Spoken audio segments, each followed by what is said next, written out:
महाभारत के प्रेमियों, मैं राम सागर शास्त्री आप लोगों के समक्ष रखने जा रहा हूं कर्ण का पूर्व जन्म।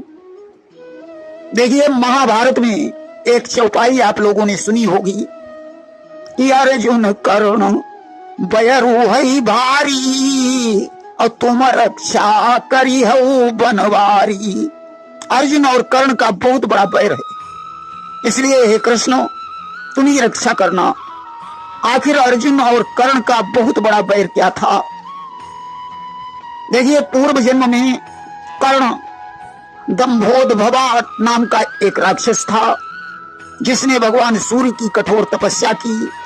सूर्य देव ने प्रकट होकर दंभोदभवा से वरदान मांगने को कहा।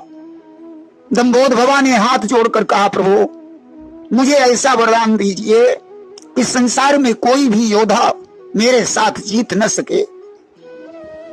सूर्यदेव ने दंभोदभवा को 100 कवच और कुंडल प्रदान किए और कहा, तुम्हारे कवच और कुंडल को भेदने वाला स्वयं मृत्यु को प्राप्त हो जाएगा। जिसने 1000 वर्ष तपस्या की होगी वही एक कवच को भेद सकता है। तुम्हें मारने के लिए 100 कवच तोड़ने पड़ेंगे, न कोई इतना कर पाएगा और न तुम्हें मार पाएगा।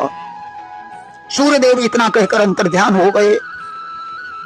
अब तो इसे अभिमान हो गया, इसने ऋषियों मुनियों पर अत्याचार करना शुरू कर दिया। कोई भी वीर उसकी समता पर नहीं जाता था। इसने मनुष्य जाति पर आतंक मचा दिया। आज सारे ऋषिवृंद नर नारायण के पास पहुंचे। उन्होंने प्रार्थना की कि आपने बहुत दिनों तक तपस्या की है, इसलिए इस राक्षस का विनाश करो। नर नारायण दंभोदभवा से युद्ध करने के लिए तैयार हो गए। सबसे पहले नर ने दंभोदभवा से युद्ध किया।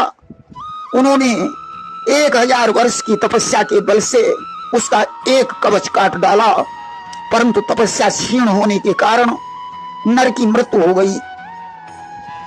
नारायण ने अपने तपोबल से उन्हें जीवित कर दिया और कहा, अब तुम जाकर तपस्या करो, तब तक मैं इसके साथ युद्ध करता हूं। नर तपस्या करने चले गए। नारायण उसके साथ युद्ध करते रहे। जब 1000 वर्ष के पश्चात वे लौट कर आए, तब नारायण ने दंभोदभवा का दूसरा कवच काट दिया और तपस्या क्षीण होने की वजह से नारायण की मृत्यु हो गई। अब नर ने उन्हें तपोबल से जीवित कर दिया और कहा, अब तुम जाकर तपस्या करो, तब तक मैं युद्ध करता हूं। नारायण तपस्या करने चले गए।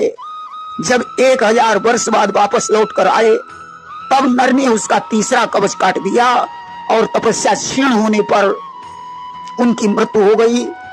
नारायण ने फिर से उन्हें जीवित कर दिया।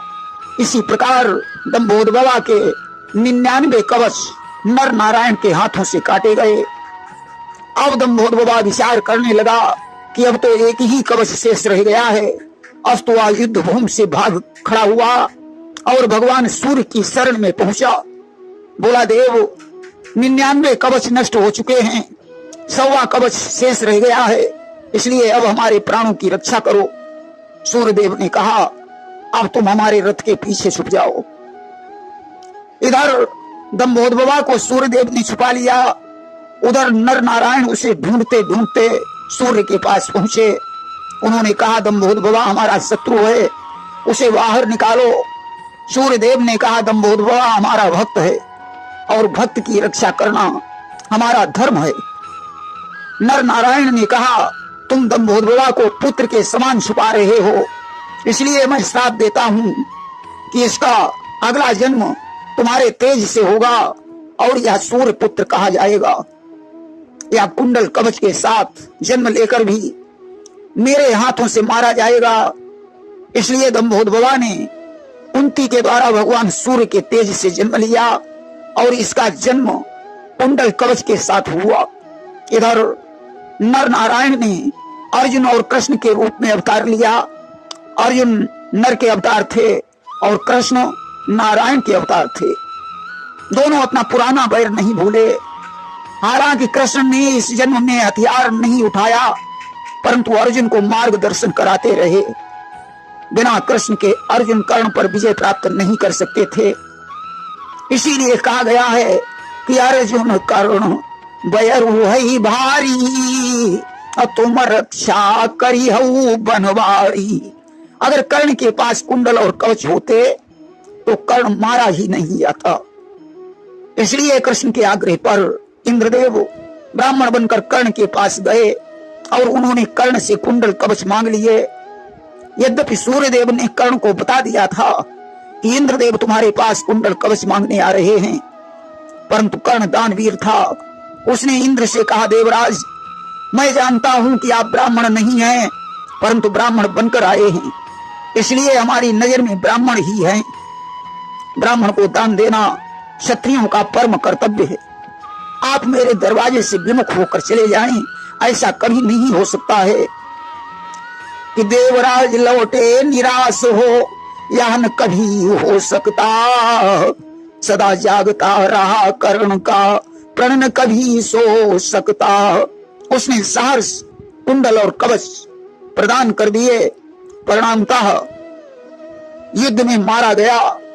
प्रेम से बोलिए वृंदावन बिहारी लाल की जय।